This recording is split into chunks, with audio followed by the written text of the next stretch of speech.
Hello, and welcome once again to the Secrets of the High Demand Coach podcast. I'm here with yet another high demand coach, and that is Mr. Greg Cagle. He is a passionate advocate for authenticity, a transformational executive coach, and a corporate culture consultant, and an author and a speaker. He does it all. And he does it well. I've had an opportunity to see some of his stuff before the show here, and you guys are in for an absolute treat. Greg leverages more than 25 years in the trenches of building and leading his own companies. He also comes alongside leaders and guides companies to position them for breakthrough success in building a culture that blows away the competition. There's so much in there that I want to unpack. But before we get into any of that, Greg, I'd love to first just welcome you to the show and ask you if you could start off and just tell us a little bit about your story. Before you got into coaching, what were you up to? And how did that lead to coaching and why? Okay, well, thank you, Scott, first of all, for having me. And my story, I'll try to keep it brief, but I think it might relate to your audience pretty well. So before I was in coaching, I was kind of a serial entrepreneur. And it was that simple. My history over the course of my career is I started, built, and sold five different businesses over my career span. And what's interesting is, a lot of times you get into something out of necessity more than a plan. And that was the case for me. So I was in a business, in fact, in your area there in Atlanta, Georgia. And I was in the real estate business, real estate development business. And in 2007, there was an issue there. And there was kind of a financial collapse in the country, and what really forced that to happen was the real estate industry. And we know what happened. You look back now, as the real estate market completely collapsed. Well, that put me in a position and was really kind of forced to reinvent myself. And so in 2009, I just kind of said, all right, what do I want to do now? I'm still a middle-aged man at that time. I've gone through a tremendous adversity for 2 years, getting up every day, kind of fighting the whole thing there.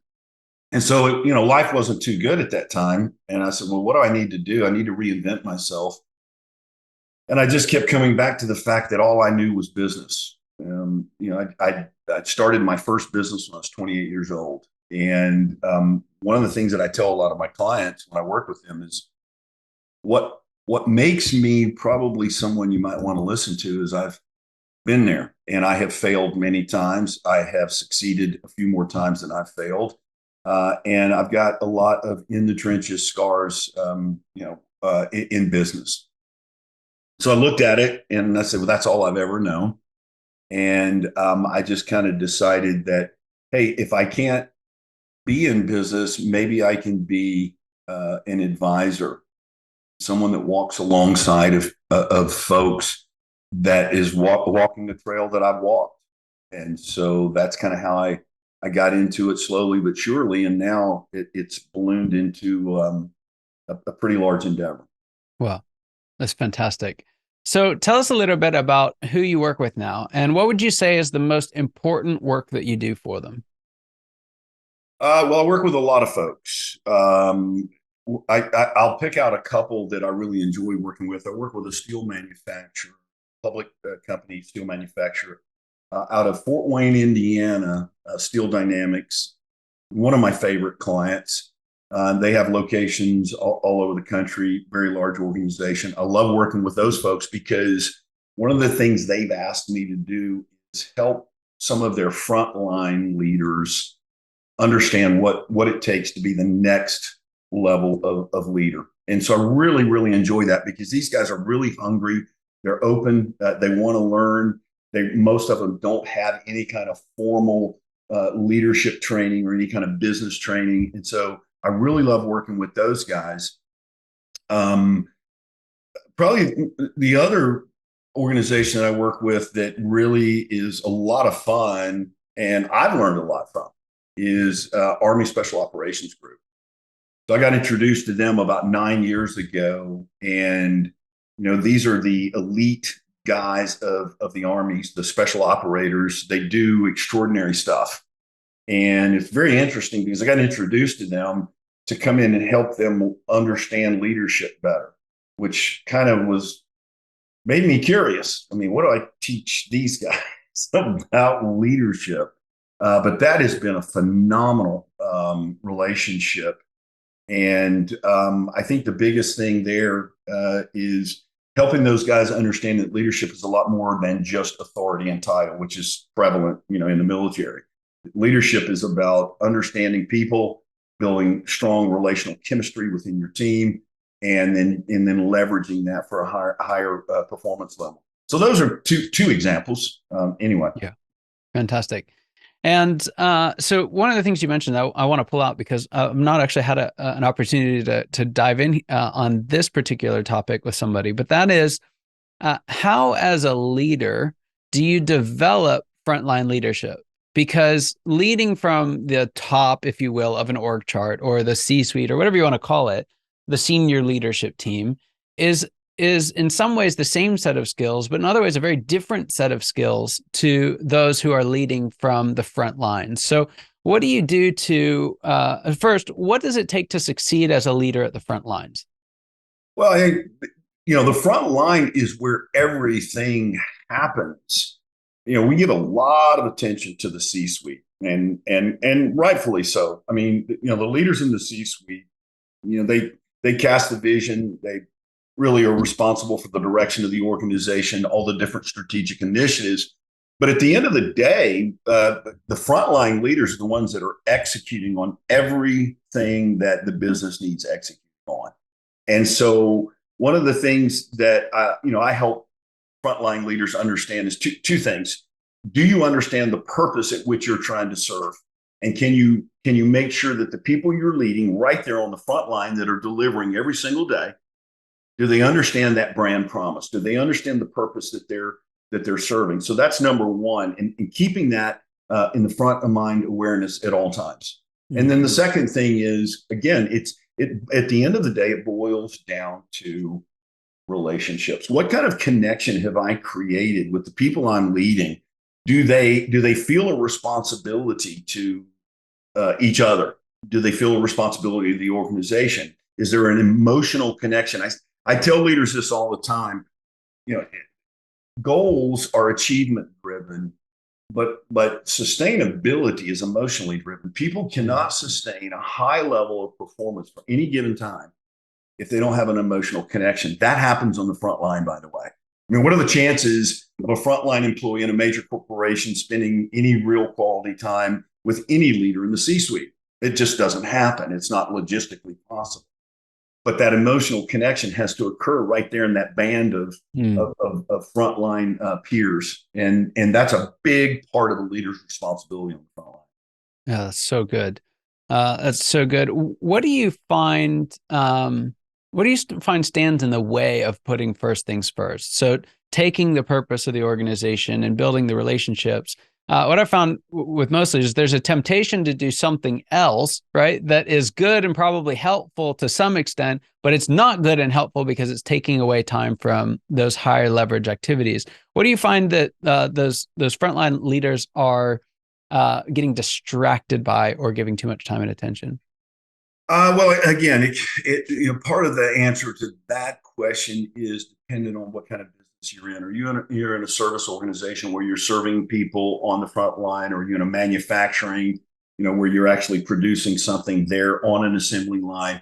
But at the end of the day, it's interesting because the distractions for a frontline leader aren't all that different than leaders up the chain. I mean, we get day-to-day issues that pop up that we never anticipated. If you're in manufacturing, you're on the front line, you have a major piece of equipment malfunction. Now all of a sudden, it's all about getting back up and running. You're on the front line, you have a major problem with a customer, and so now you've got a customer complaint that you've got to handle. And then not to mention all the emails and everything else that are flowing and hitting your inbox. But here's the one thing that I really like to warn organizations about, and that is overemphasizing compliance in your organization. Here's what I just wrote a book about this, and one of the things that I talk about is organizations who are trying to scale their business and trying to systematize things so that they have efficiencies. All of that is good. But what happens so many times, and I see this all the time, is slowly but surely we completely overburden our frontline leaders with compliance matters. It's reports that have to be filled out. It's things that we have to comply with. It's HR things. It's this, that. And the next thing you know, what we have is a disengaged frontline leader because they're trying to manage all the processes, procedures, and rules and paperwork to go with it. That's the number one biggest distraction in my mind that I've seen, particularly recently. Yeah. Because everybody thinks that systematizing things and proceduralizing things is it's important. But when it becomes the only thing, it creates a roadblock for your frontline leaders to actually lead and to actually do what's necessary in real time to deliver on the brand promise. Yeah, I could not agree more.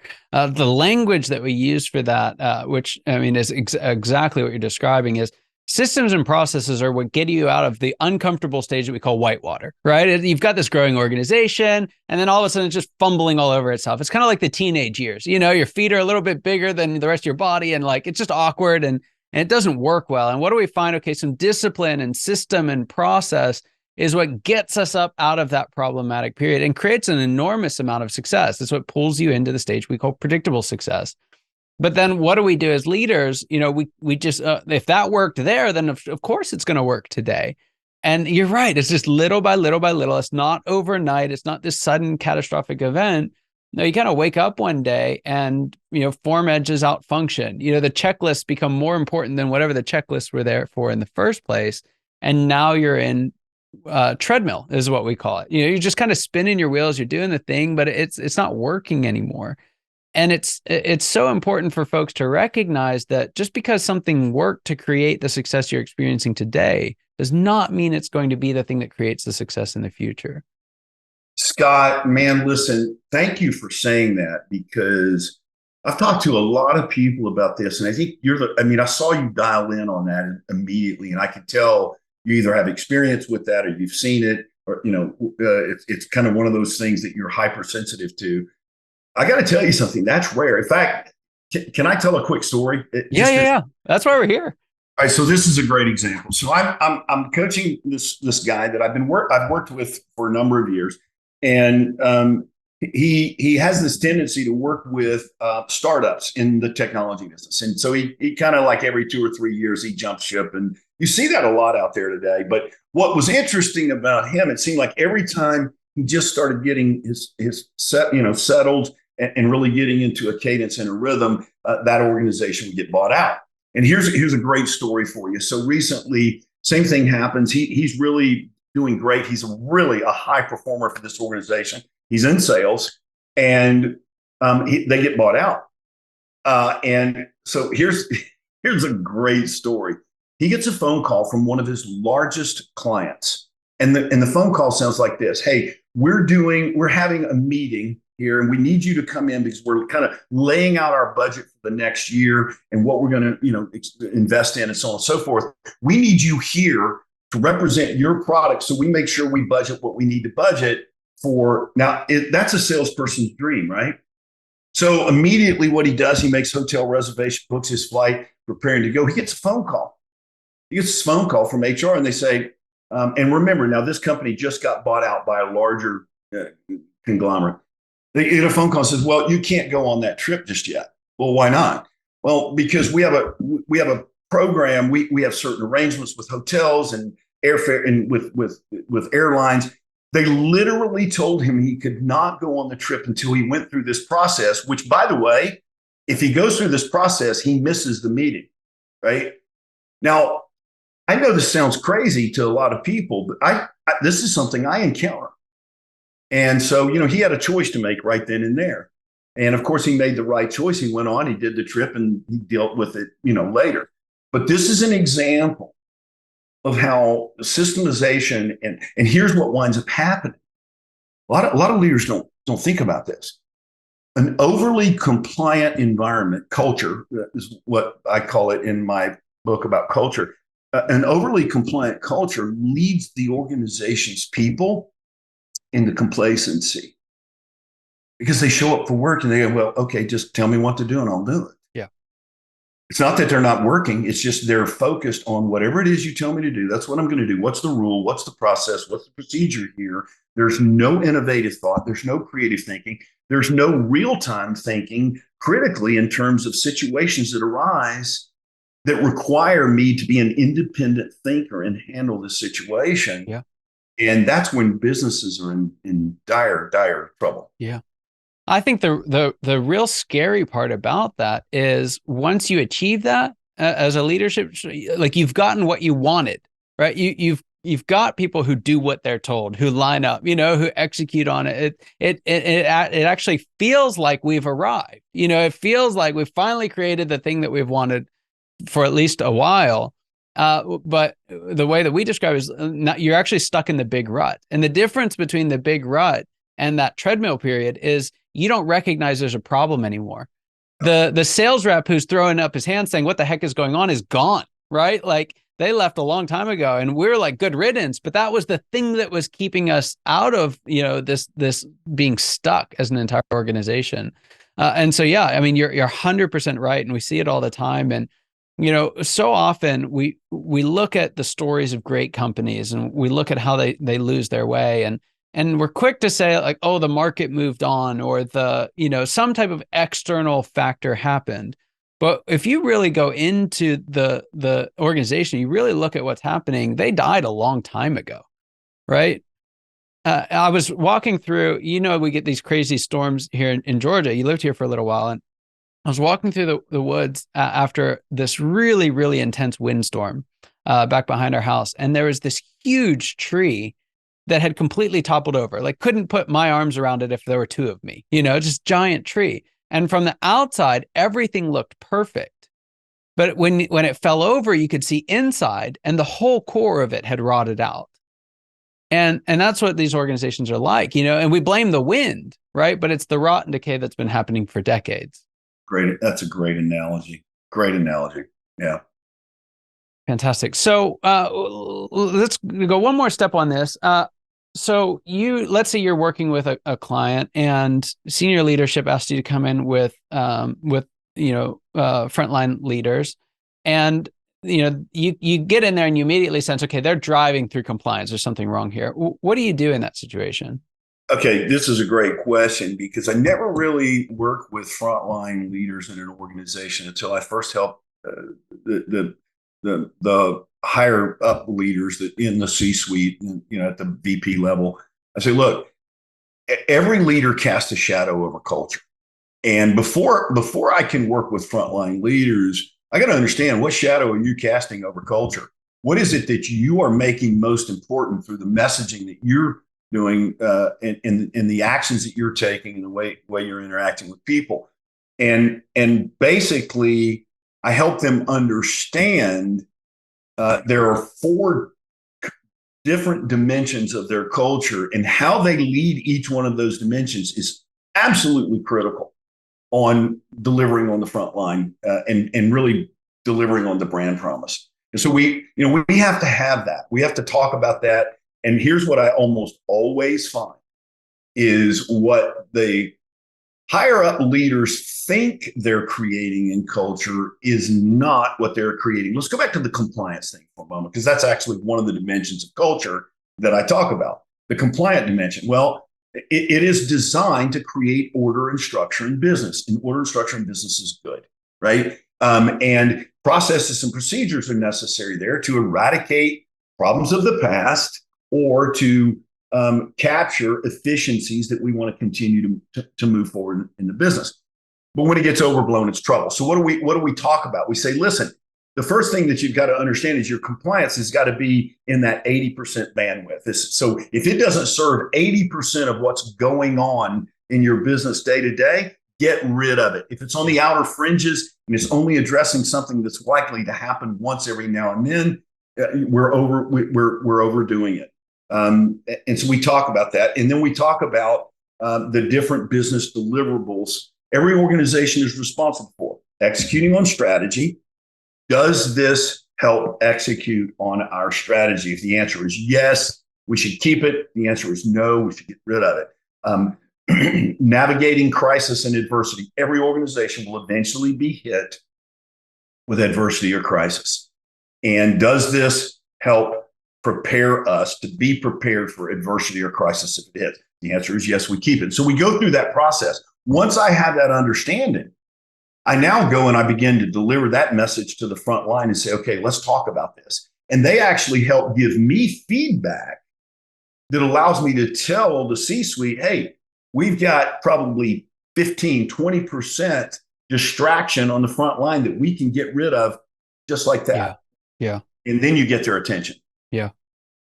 Yeah, you come up with a number of 15, 20% to some people may feel small, but when you're working with a large organization, 15 to 20, that's a huge, huge number. Like, no, not even possible.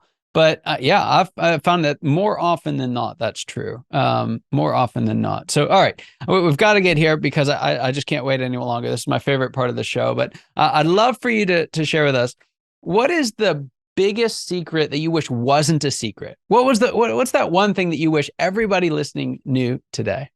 Yeah, so I'm going to put my coach hat on, and this is what I'll say because I deal with so many people individually. And the biggest secret I wish wasn't a secret was you are so much more powerful than you realize, and they're not as powerful as you think they are. And so many of the leaders that I work with, they're leaders. Why? Because they want to be good leaders. They want to improve. They're focused on being the best they can be. And as a result of that, many of them fall into this trap of focusing in the areas they're not happy with, they're not comfortable with, and always giving the other person, whoever that other person is, competitor or whatever, more credit than they deserve. And it's all about, hey, listen, you have a very specific skill set, much of which is hardwired into you. And we just need to live there. We need to grab a hold of that, and we need to expand that. We need to be, this is why authenticity is one of my favorite words. And I'm trying to get away from it because so many other people are using it that it's almost become, I wrote a book one time called Be Weird. And I took away authenticity and said, this is your weirdness, and your greatness resides within your weirdness. And so I work with a lot of leaders to say, listen, man, where are you adding the most value? Let's focus there, and quit trying to carry the water for everything. You can be the smartest person in the room, or you can make everyone in the room smarter. And it's that second one that is the leader that I want to create, that leader that walks in and everybody's game is heightened. Everyone becomes smarter. Everyone becomes more innovative and creative because that leader walks into the room, as opposed to everyone looking at that leader and say, okay, tell us what to do, almighty leader. Yeah. Totally. I love that. I really do. So, all right, you just put your coach hat on. I'm going to have you take it off for a second. I'm going to have you put your CEO hat on and talk to us a little bit more about what this stage of growth looks like for you and your business, and what some of the challenges are you think you're going to have to overcome to get there. Well, interestingly enough, you may have to edit this out because I don't know if this fits for your audience. You may say, Greg, please don't say that. Where I am right now, honestly, in my business, I'm looking for a way to scale back on the amount of work we're doing. We've been very blessed, very fortunate in that I have literally as much work as I want. What I'm focused on right now is what is the work that I know we can make the biggest difference in. What is the work? What is the definition of the perfect client for us? And I'm actually being very exclusive in who we're working with right now, not because I think I'm all that. It's because we're just at a point where we know the kind of impact we want to make. We have years and years of experience in getting there. And now I want to match that with the right business, with the right business leaders, and really make a huge difference. The challenge that I'm coming up with that is very simple. I spent a lifetime trying to say yes to business opportunities, and now trying to figure out how to say no is killing me. I'm not very good at it. Yeah.